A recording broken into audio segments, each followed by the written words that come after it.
Virginia has issued a flash flood warning for East Central Baltimore City in northern Maryland, southeastern Baltimore County in northern Maryland, until 7:30 p.m.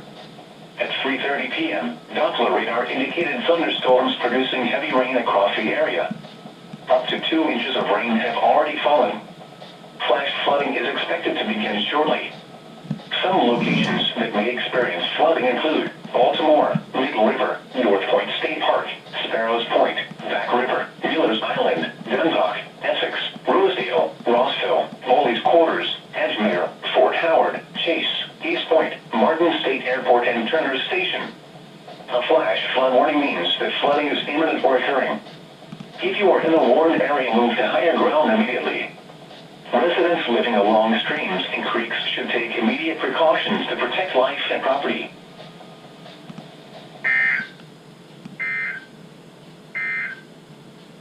Now for the national